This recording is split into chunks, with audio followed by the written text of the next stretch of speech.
All right, so you should see people start to stream in the attendees and in the chat. Yeah. So the weather in Melbourne's not good at the moment. I can see you in your turtleneck. Please tell me because I miss the cold, Christine. I'm a Melbourne boy originally. Oh gosh, don't hear that very often. It's 14, I think, at the moment, and it was a bit drizzly today. Yeah. But we have had a very mild spell up until now, so can't really complain. I just because I have to wear shorts all the time in Queensland, and I don't. Yes. I'm sorry. I know this is probably just me, but I always feel like a small little child wearing little shorts, and I want to wear pants. Oh, I'm a oh, man, and I can't wear pants in Queensland. I have to move back to Victoria. Um, Welcome everybody to Ben's Book Club. This is a monthly series where we interview authors about of their fantastic books. We read the books together, we talk about the books, we come together and we relax. Christine and I have to be dressed in clothing, but I'm sure there are a few of you out there in pajamas, glass of wine, just getting all comfortable. And yeah, so you can see everyone in the chat's already doing what we normally do, which is to say hi and where you're from, because it's really fun to see, um, as an author, Christine, I'm sure it's really fun to see just the spectrum of where everyone's from, and all mm. this, where your book has gone to. It's kind of exciting, isn't it? There's a few Queenslanders in there. I can see a few Yeah. Sunny Coast people as well. Oh, Nice. hey, Lismore. Always in my Oh, heart, Lismore. I love Lismore. Sunrise Beach, 29 degrees. Good on you. Where's that? Where's this one? I'm missing that. Oh, yeah. 29 degrees. Yeah, see, that's no pants for me in Sunrise Beach. Ferny Grove. Yep, see, my mum's in her pajamas. See, mum knows what's up. Hi, mum.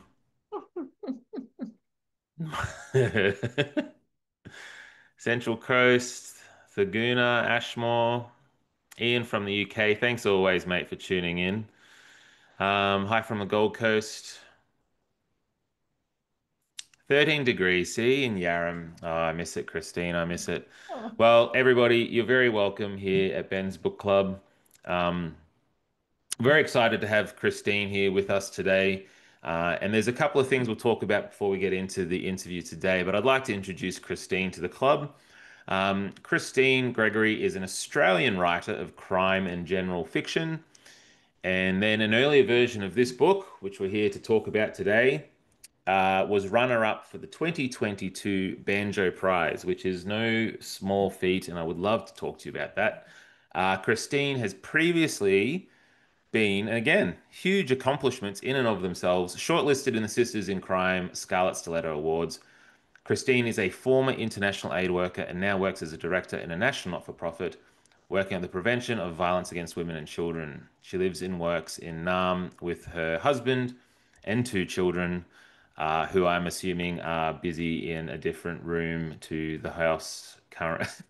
they're Yes. teenagers. They probably won't come anywhere near us, but you never know.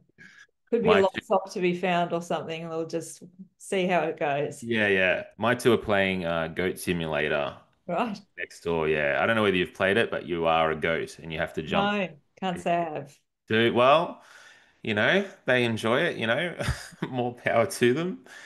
So a couple of quick housekeeping things. One of the main things is that we do always encourage people to be writing all the questions you can for Christine in the chat here. I've also got a Facebook group. If you go to Facebook, you can type in Ben's Book Club, and you should see my face and the club. You can join that group because today, this is the first time I've actually done this, Christine. I actually got a lot of questions before we even came here tonight. So I've actually got a lot of questions from readers from Facebook as well, from the Facebook group. So that'll be fun to get to. Um, but for the person with the best question, and it can be one from the group or it can be live now, whatever Christine decides by the end of the night is the best question of the day, we will be sending a physical copy of the book, the community free to you, to your mailbox. And yes, we do ship all over the world. So, Ian, you are absolutely eligible for a community. Thanks, Julianne. So Julianne's just put the Ben's Book Club Facebook group URL in the chat. So, yeah, type your questions, get them in there, and anything that you think will really provoke an interesting response from Christine, please feel free. I think that's it. Oh, okay. So, my first question for you. So, I really love, where is it? This. I loved this quote up the top here. Now I know Rob, Mm. Rob McDonald. Have we had him on Ben's? I'm sorry, I've got a bad memory. Did we have? I don't think we've had Rob McDonald on Ben's book club yet. Okay, we need to have Rob on for the Nancies because I love that series. But I love this quote. And so Rob says, complex and compelling in a place where everyone knows your name. How well do you know your neighbor? I especially love that. And Ian, you're probably a big fan of that quote as well, being from the UK, because that obviously evokes a sense of the sitcom Neighbours or Oh, sitcom? Soap opera. Is that it's a what we call drama, it? I think. It's a drama, yeah. But my question for you was, because this was something I always faced as a kid, are you a Neighbours person or are you a Home and Away person? 'Cause I feel like you're one or the other as an Australian. And then, are there any things or any storylines you remember from either of those shows? Did you like either of them at all as a kid growing up? I think I'm very un-Australian because I neither watched Neighbours or Home and Away. Oh no. Look, I might have watched the very opening, like pilots of, I think, Home and Away, because I do Alex Paps and yeah, I remember some of the actors who were on that original series. So I'm going to say Home and Away I must have watched at Home least and a little bit Away. when I was in high school, maybe, but I was Yeah. probably too old for it. I don't know, or maybe just too discerning. I don't know. My parents are English. We watched a lot of BBC, Hey, I so feel personally insulted, Christine. All right. When Toady Galecki's wife accidentally drove off a cliff in the station wagon, my mm. heart broke. I mean, that was so moving, that Which was that storyline. in? Which one was that in? Oh, that was Neighbors, in Neighbours. neighbors, na Okay. yeah. And then he was very sad. Were there Can any you guys cliffs on please? Ramsay Street? Wasn't it Yeah, in it a was Ramsey Street. Yeah. I forget how there was a cliff. I don't know what happened. I just remember the scene of us like watching the station wagon. Pew! Guys, in the chat, can you please write Home and Away or Neighbors or neither? Let's see if I'm the only one who actually is a full-blooded Australian. Oh, look, everyone's saying none. Thank you, Gemma. Thank you, Caroline or Carolyn. Neighbors, yeah. See, Nikki, neighbors with me too. Wow. Most people saying neither there, Christine. So it turns all out very that cultured, very I'm the cultured group tonight. very cultured. Oh, Blue Healers and Oh, McLeod's Daughters. Oh, my wife loved McLeod's Daughters. Did you watch any sort of Australian TV growing up that you I remember? watched Australian. I watched a country practice. I'll have you Oh, know. country practice. I And E remember that Street, one. which was a bit edgier because it had wheels. I don't Marcus remember that Graham. one. What was You that don't know one? E Street? Well, can I be Marcus honest with Graham you? I was in a feel like wheelchair and his nickname was Wheels. TV was a bit wild back in the Yeah. day, wasn't it? Oh look, Dorota loved E Street. So a country practice, I feel my sense of awareness. So I was born in '84, so country Mm. practice kind of was just slowly fizzling out as I sort of started to watch TV. But yeah, I remember it being well regarded and watched a couple from my memory. Um, So, you're born out of all of these things. You're reading all these books, you're watching TV, watching films, you're telling stories, listening to stories. But what was the first thing, Christine, for you that really made you want to pick up a typewriter, pick up a book, or sorry, a keyboard and actually write a book? Like, what was the first spark that really brought you? Because it's a crazy thing to do, right? This idea Yeah. you started and you wrote that first sentence, and now you're literally beaming around the world to people to talk Well, about. It's crazy, isn't it? I always wanted to write a book. I always wanted to be a writer. It took me quite a long time, obviously, to get my self together to do it though. And yeah, I think I did attempt a book in around 2012. Mm, probably hit the usual 10 or 20,000 words in and went, oh, this is not going anywhere, and rough. in the drawer. And then it was 2019 by the time I just this voice in my head getting louder that you've got to just do something, like just do some creative writing, Yeah. and have a go at least at stories or something, because I'd always loved it when I was younger. And yeah, and then 2020 rolled along and I was in Melbourne.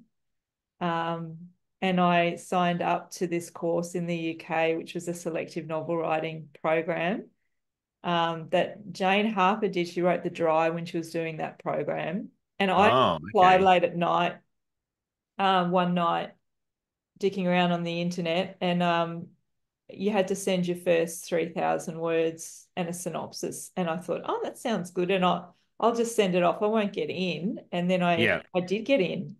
And then that's amazing. I had to commit, I committed myself to finishing that manuscript by the end of the course, which I did.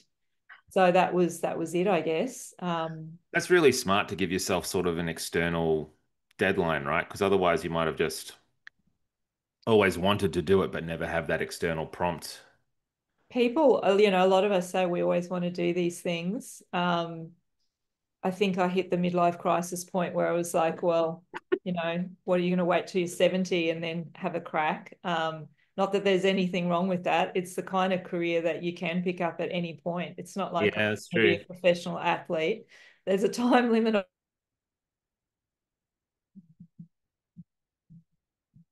this try. Um, Yeah. yeah.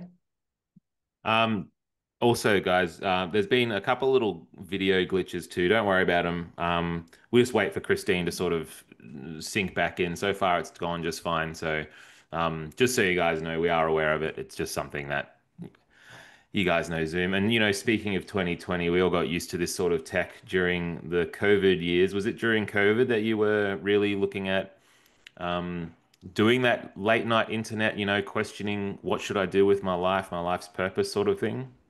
Yeah, I think so. It's not that I wasn't doing anything, like I was working full time still, Yeah. and had two kids doing homeschool. So I had lots of spare time. Yeah. Um, no, so I think I needed some sort of focus outside of all of the craziness, maybe.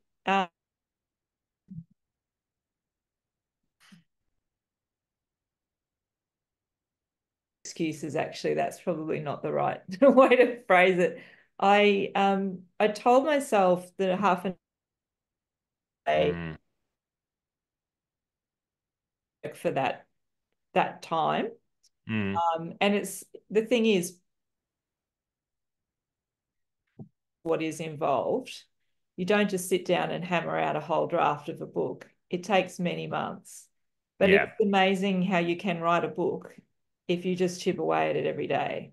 Yes. Like that's how a book gets written. So if you say to yourself it's half an hour or it's an hour every day, you will end up with a book at the end of it, even if it Yep. takes you 2 years, 3 years, or longer. Yeah. Absolutely. And, that's how I've written all my books. I've always had a full-time job, while I do it. And it's like anything with consistency. Like you say, if you do I tried to always aim for about 1,000 words a day. I can get pretty quick at it, but I mean, that's a 90,000 word draft in 3 months. Yep. That's as long as you push in and you keep working on it, something to do. Yeah, it's something to refine and get better at. It's a really good part of the process. And speaking of that part of the process too, what was that refinement process like? Because it is one thing to have your draft, but it's another thing to constantly refine it and make it into something that you're really proud of. Can you talk about that, about refining that original draft that you had in your hands? Oh yeah. I mean, good writing, as they say, is in the editing. You don't hit the end on a draft and say, okay, I'm done. Although, to be fair, the first time I did, I think I thought, oh, I've got a draft now. Maybe I'll Yeah. send that off to agents. Oh God, I just cringe at the thought now. Um, the process is a bit haphazard for me, I think. I probably found it quite challenging the first time round. Um, I'm working on another book now. I think I will find at least the editing a bit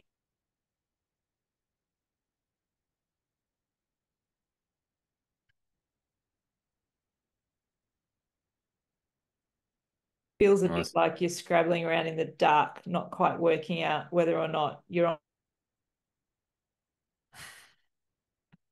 on structural edits. I did one myself, and then there were two more structural edits before we went out on submission to a publisher, actually.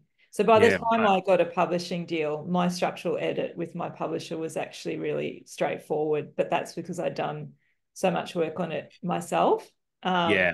before that point. Um, I mean, the process, like I will tend to outline the novel after I've written it, like sort of sit down Hmm. and then work out what the shape of it needs to look like and where it's falling down. Yeah. Um, Yeah. and some chapters or scenes are first draft have hardly been touched, and others have been rewritten like 30 times. And Yeah. it's interesting because if I was to look at it now, I would say, well, I haven't looked at it for a while, but when I did the proofread a long time back now, the ones that have been written in one draft and the ones that have been rewritten 30 times, in terms of the quality, I don't think there's any difference. So I don't know what makes it work or not work. Mm. It's a mystery even to me. Yeah. It is. I always find that too. It's because sometimes you'll feel in the zone and you'll be writing, you'll be like, the words will be flowing out of your fingers and everything will be beautiful. And you just retire for the day and you're like, I did some great work there. And then that versus when you're just forcing it out and you just have to show up and you're just churning out this thing. And then I read both back and they just both feel the same. Yeah, yeah, Doesn't, yeah. do you I find that? see.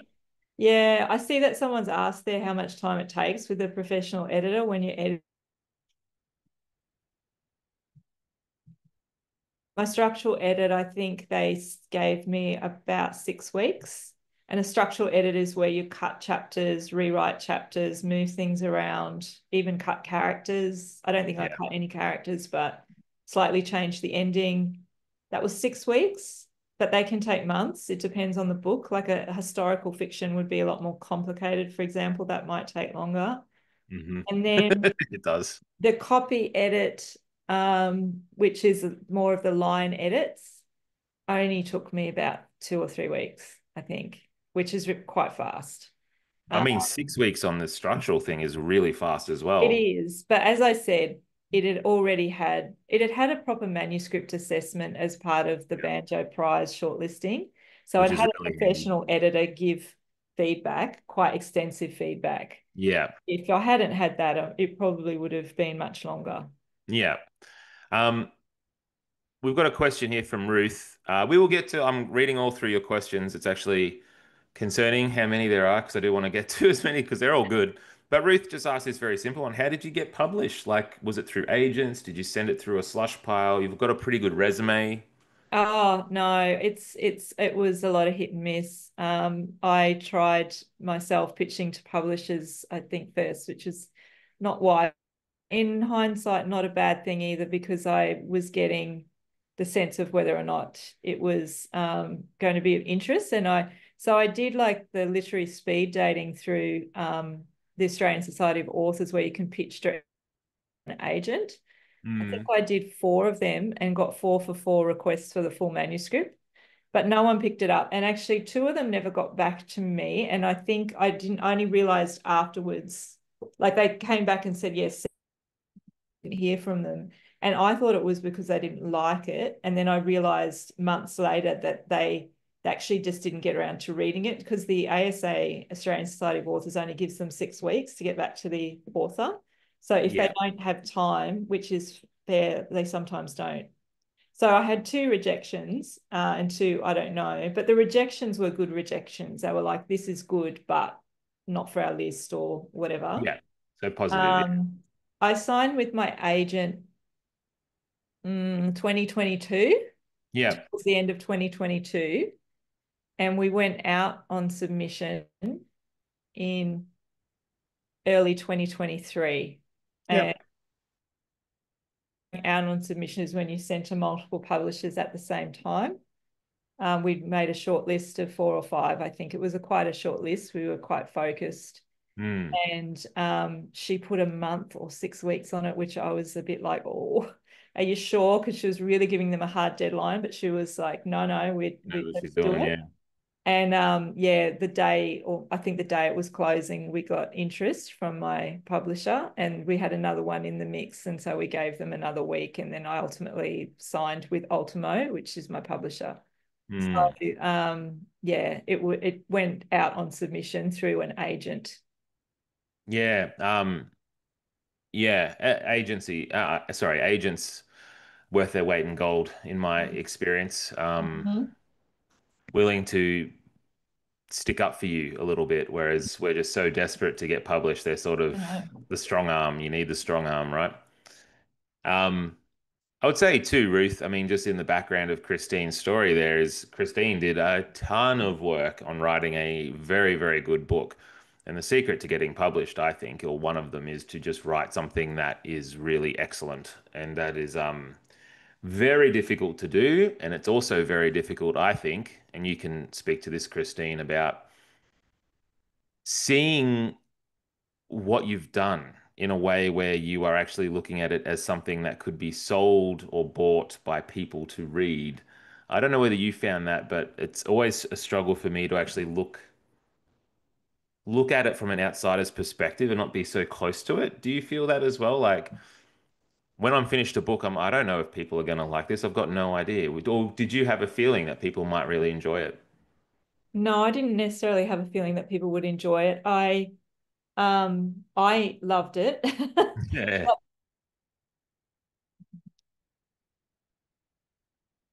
And so it's a bit like your first baby or something. Not no offense to my subsequent baby. He's not watching, so that's okay. But you know what I mean? Yeah. It's like you've yeah nurtured this thing, grown this thing, and then a bit scared to let it go. Yeah. Um I probably it's probably easier with subsequent books. I think I have a better idea now of being able to step back a little bit and have the reader in mind. I think that's quite hard Mm. with the first book. You don't have Mm. a reader. Who's your reader? Your mum, three of your No friends, one. Yeah. you Yeah. know? Yeah. Yeah. It's yeah, you're not wrong. I still struggle to learn that skill. So that's something that you've got. Oh, I don't That's know if I've got it. Maybe I'm just talking out of my backside, you but no, I think it's good. I think it's good to have confidence in that. Like I think you slowly build into that. The stuff I like is weird too, so it's never easy to know how much what I like will be something someone else likes. But that's kind of the point, isn't it? That's why books are so cool, is you get to see people's I think you have to personalities. write what you like Yeah. because I don't know how to write what I don't like. There's a lot of crime No. novels that I don't like, and then there's a lot that I do like, and it's a Yeah. very wide genre. And so um yeah, I do have in mind the ones that I like, and I'm not trying to copy them, but I maybe I'm trying to get the sort of the vibe, for want of a Yeah. better way of You're putting trying to it. evoke the same feeling in others that they did for you. I think that's Mm. the best way to do it. Absolutely. We've got heaps of questions coming in. Thank you so much, everyone, for all your questions. So we'll go through some. We'll try to get to as many as I can. Let's go.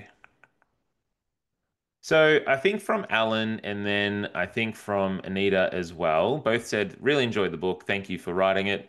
But essentially, is there a big question mark at the end? Is this book open for a sequel? Is this the next book you're working on? Can we know any details? Will Lars return? Um, That sort of thing. yes, I am writing a sequel. Mm. So that is the book I'm working on at the moment. And hopefully, if all goes well, it will come out in the middle of next year. Oh, awesome. Yeah, I did not plan to write a sequel. In fact, Okay. I was writing a different book. And then I got this whole plot outline in my mind and I couldn't get it out of my head.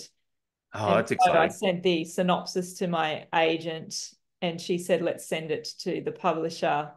And they said, we love it. Yes, please, can you write that? Which is completely different from my first book where I Mm. had to sell the book. This Yeah. time I just sold it on which is quite stressful when you haven't written the book yet. And It's like, Yeah. okay. Yeah, and it'd So, also be quite hard to yeah, be like creative too, because you'd almost feel locked in a little bit to the synopsis. it's easier because it's a sequel. Yeah.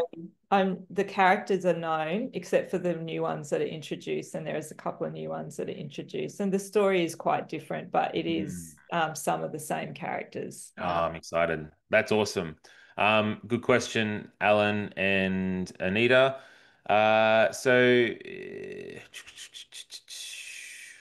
There's a few questions about setting as well now.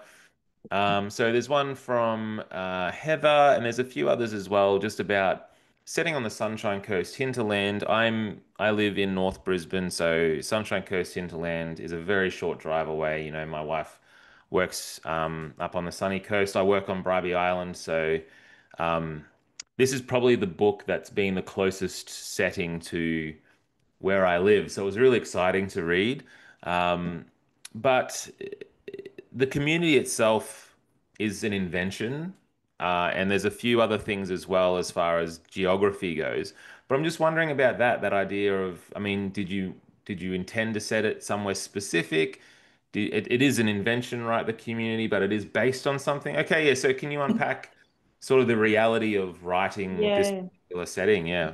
So it's the community in my book is fictitious, but it is based on a real place. So I based it on the Starlight community, which is just inland from Yandina, Yeah. and it's Australia's second oldest commune after Tunnable Falls in Nimbin. Oh, okay. I'd always wanted to write a story set there. I do know the place. I used to know someone who lived there when I was like 19. Yeah. And I used to go up and stay like on his property. Okay. So there is a community hall in this community. It physically geographically looks very much like it's described in the book, but all the people are, made up, and um, yeah, there's no resemblance to the actual, uh, things that occur there. Sure. Yeah. Yeah. The Yeah. waterhole is a real place. Yeah, and the town of be quite similar to the town of Hopeville, which it's not similar in terms of the socioeconomic sort of dynamics, or like Yandina is quite a nice. I was up there recently. It's a bit more, let's say, rustic. Uh, Yeah. Yeah. but it looks very like it. That pub would be very familiar to anyone who's driven through there. The Yandina Hotel overlooks a train station, a single track train station. So the geography is absolutely based on that place. Yeah. Okay. Okay. Um, but you didn't grow up there. You didn't Uh, live there. You just I visited. didn't live there. Yeah. Interesting. You just really love the area.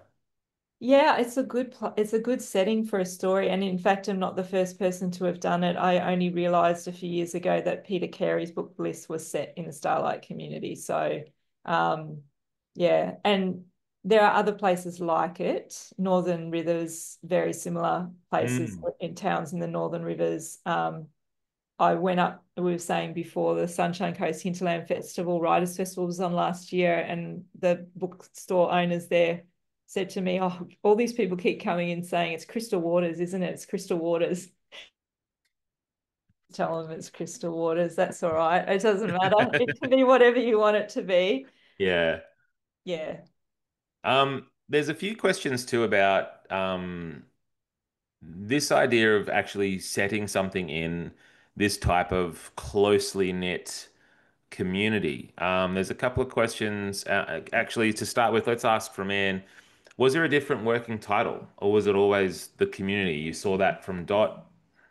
For me, it was the community from Dot. And Um, and the idea of the community was about, yes, this place that this it's set in, but I was thinking about the community of what makes up your friends, what makes up your family and your Mm. relationships, and the community on that's next door, this is a town where there's a dynamic between these two sort of neighborly towns, which are very, very different, and the people that live in them. So it was always that for me, but I didn't think it would end up being that name. And in fact, when I submitted to the Banjo Prize, it was submitted under the working title of Pine River Falls because It's a good I name. thought I wasn't having any luck with the community, so I called it Pine River Falls.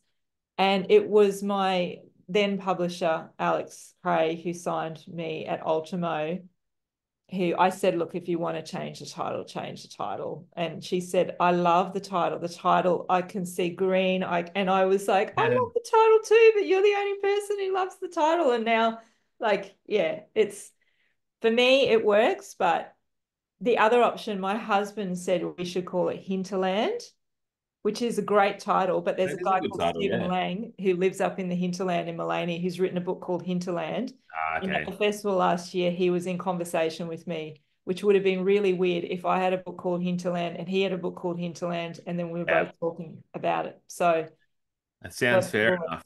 Sounds fair enough. Um, there's a number of questions. I'm sorry, I keep on saying this. Guys, keep sending through your questions.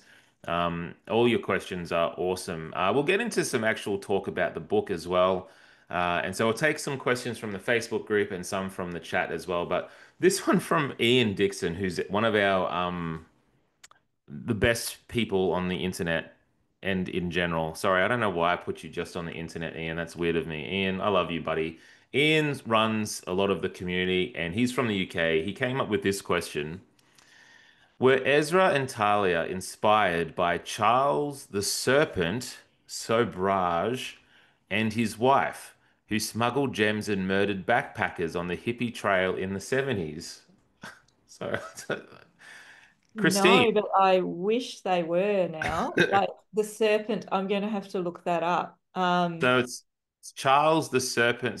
Charles Yeah, the see, I'd Serpent. never heard of this either before, but Ian's always really good at picking up these links. Um, I'll pop it in the chat if you're interested. I'm probably saying the last name incorrectly. Um, so that's from Ian. So sorry, Ian. Cool pool though. Like I just, um, so Leanne Wright asks you this story. Did you tell scary stories to your friends at sleepovers? I think Leanne's interested at the birth of this storyteller. Like, was that your thing you did? Oh yeah, 100%. All my Oh, friends and cool. I did told each other scary stories and tried your best to freak each other out. And then ultimately you'd end up scaring yourself, Yeah, freaking yourself out. That's what I would end up doing anyway. yeah. Absolutely we did. Yep. And we used to, I'm sure we did the homemade Ouija boards as well, the whole thing Oh, at wow. You sleepovers. really went after it. Yeah, Yeah. yeah. All right. That's the birthplace of the storyteller there. That's a good one, Leanne. Thank you for asking that. Um, Gemma's question, I think, relates to Sky especially. And I actually had a question about this as well. Do you have an angsty teenager in a room nearby that's definitely not listening to our conversation? Or were you perhaps an angsty teen yourself? And then how did you write Sky in such a way where she felt, to me, very authentic indeed? Was I an angsty teenager? Yeah, Is or do you there have any one of other your own? kind? Um, absolutely. Yes.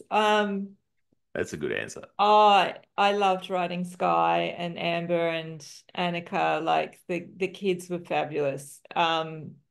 I could tap into that time today.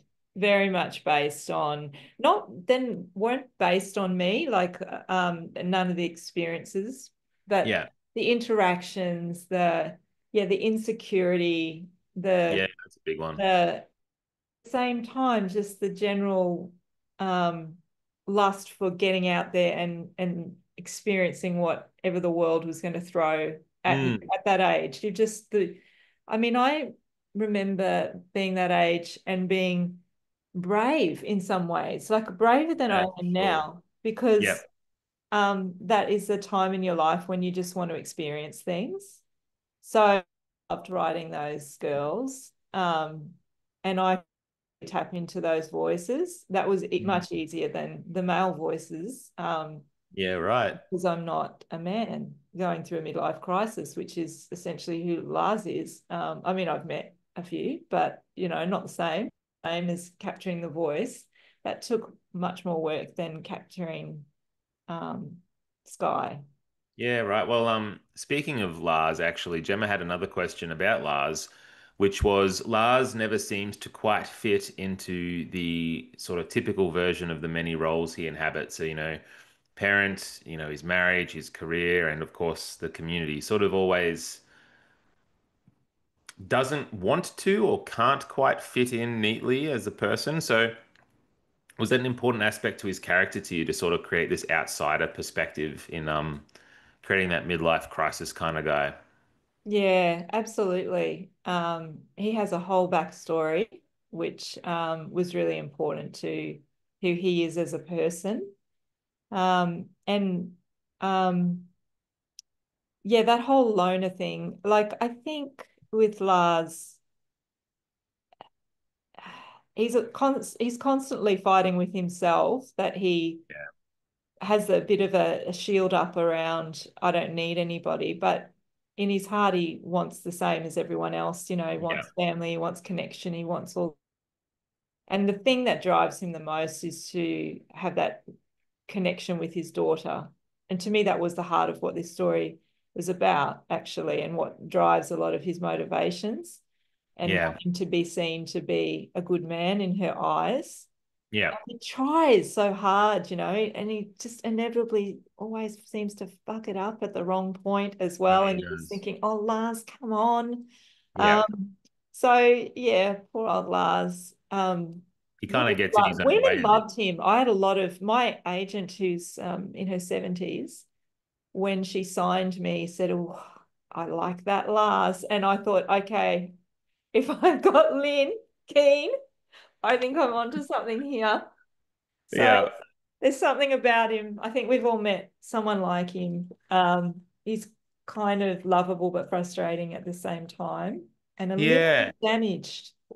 I mean, I think you've done a great job at representing that particular brand of masculinity too, that sort of wanting to reach across the table and take the person's hand, but not quite knowing how to do that and sort of getting in your own way about that stuff a little bit and being taught that we can't.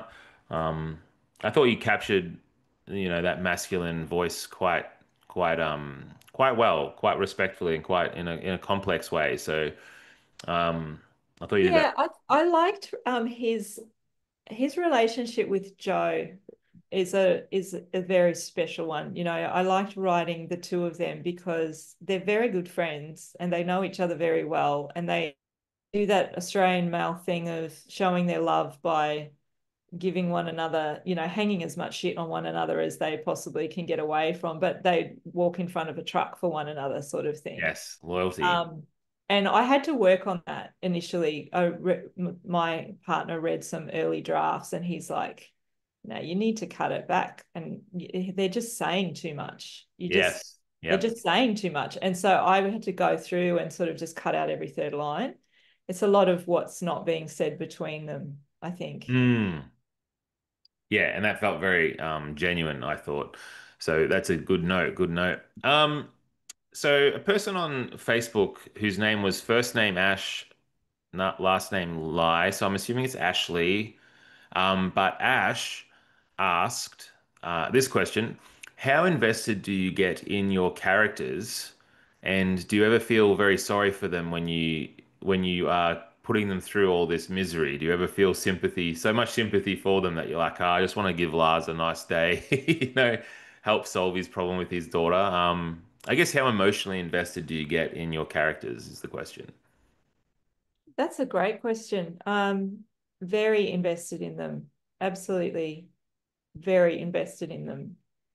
And I don't think I could write a whole book if I wasn't invested in the characters.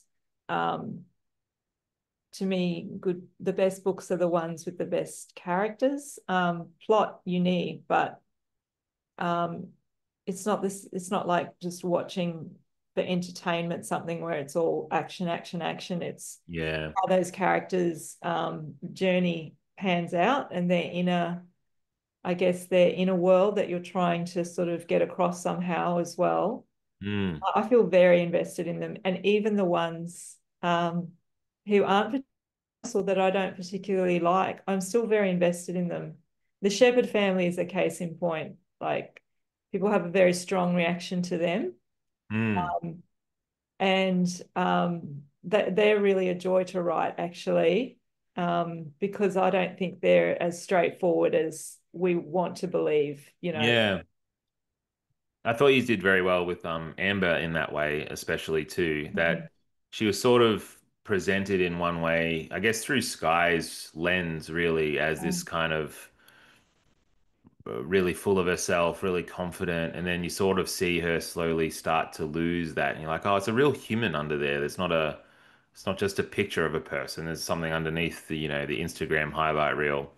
Um, Yeah, I guess is that sort of why too you go to lengths to sort of give your characters those flaws and those difficulties because you want them to feel more human and then more connective to your readers. Yeah, well, human beings are flawed. We are all flawed. That's what makes us human, and that's Yeah, what you connects you to the best characters is their flaws, I yeah, think. So I think it takes time creating characters. If you rush it too much, you don't want them to come out flat. I think like the stick man, it's just sort of flat on the page, and you don't have um that sort of 360 view.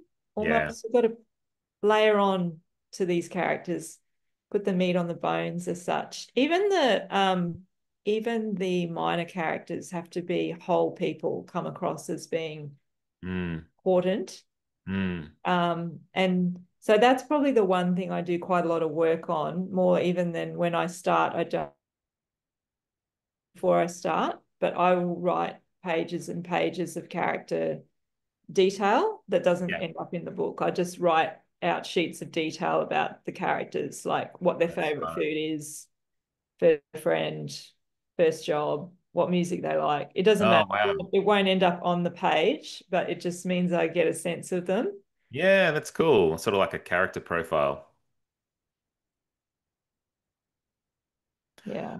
Um, so Twiggy McGregor from the Facebook group as well has asked this question.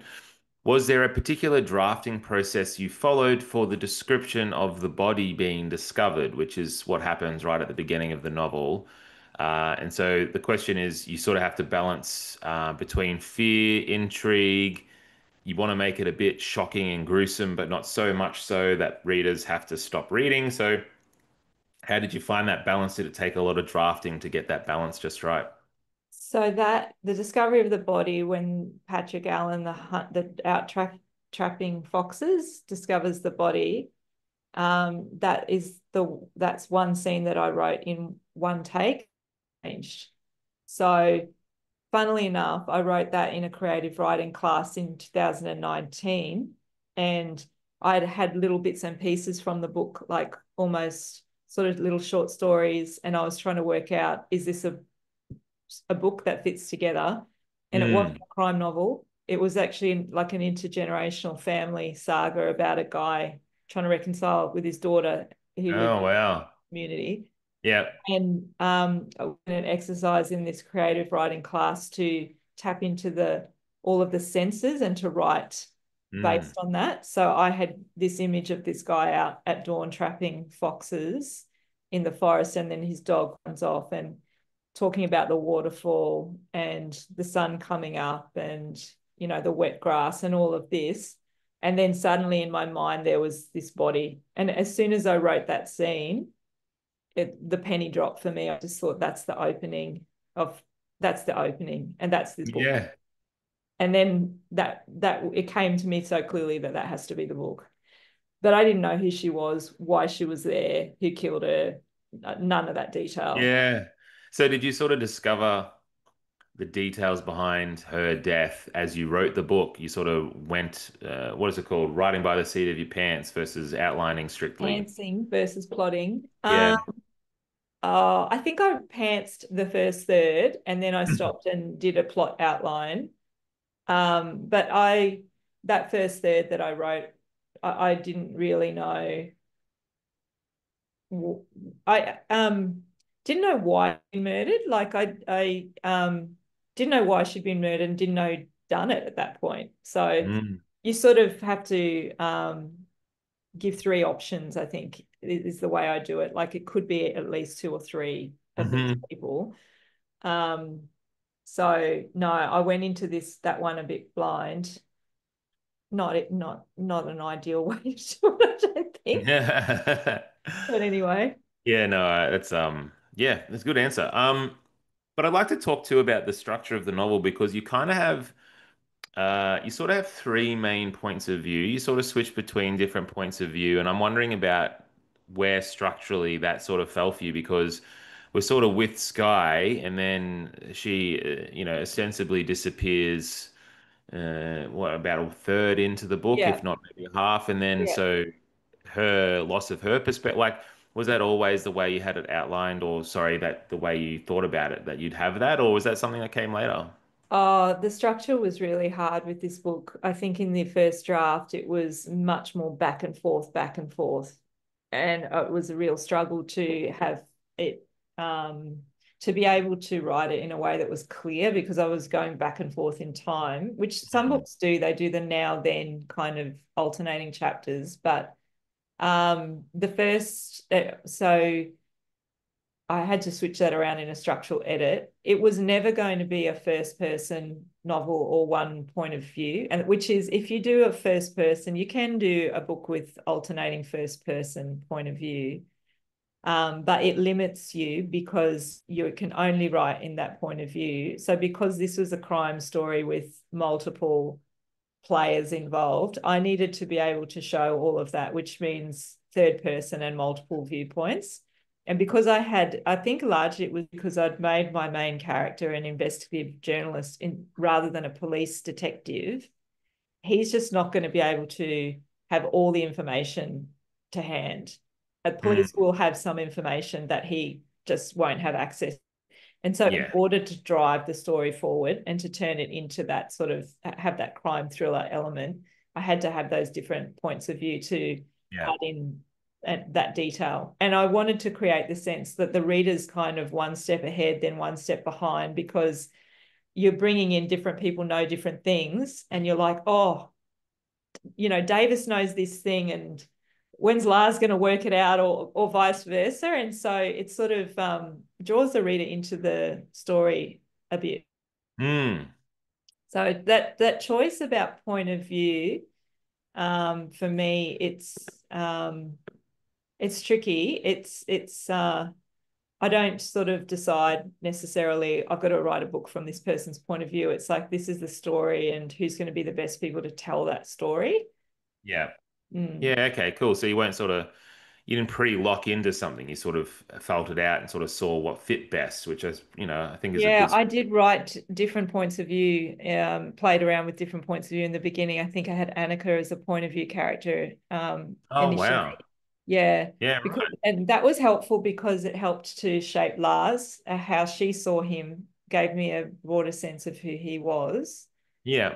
And I wanted Sky's point of view. I wanted one of the women. I didn't want it to not have a female point of view.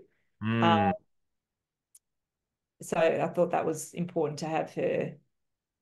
Well, I sort of thought too that when she does go missing, you sort of made us start to miss her too because we're missing her chapters. And so like, oh, we do feel the absence of her through the structure of the book, which I thought was really cool.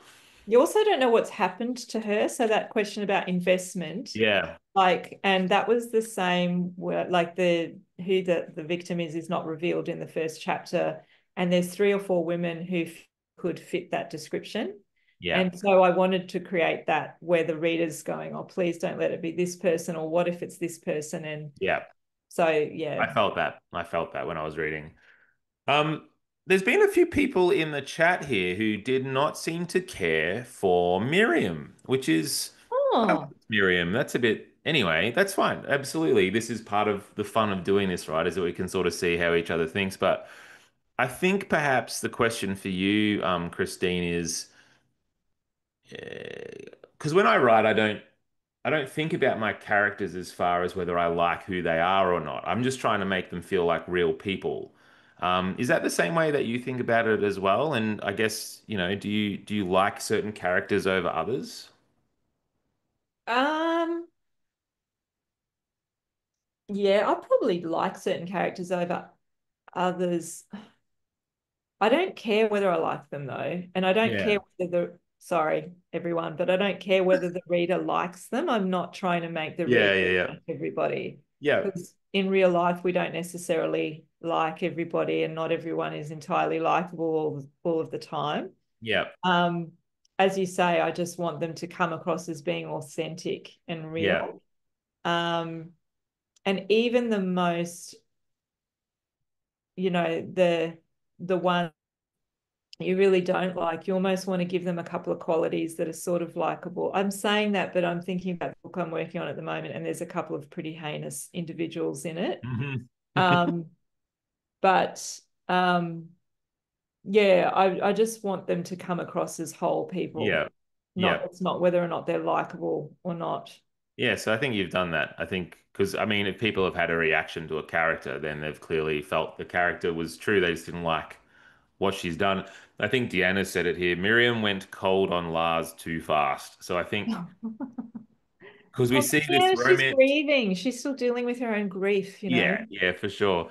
Well, to me, I mean, that's again, it's part of the awesome part of the book is that we love Lars. We want to see Lars happy, and then we like Miriam. We're like, oh, these guys are great together. And then what happens? And then she pulls away. Um, that's no wonder people are mad. They're like, I wanted, um, yeah. So I guess you've done well in the unreciprocated romance thing there, right?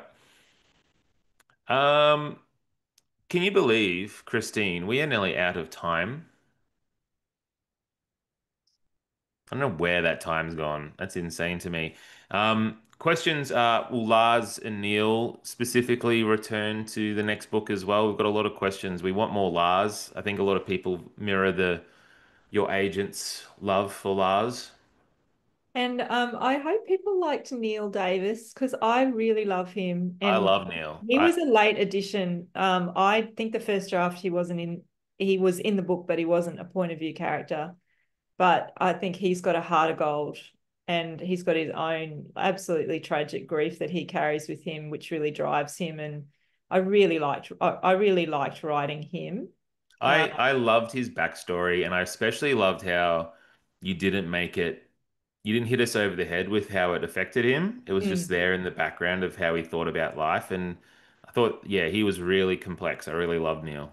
mm, yeah, there's probably yeah.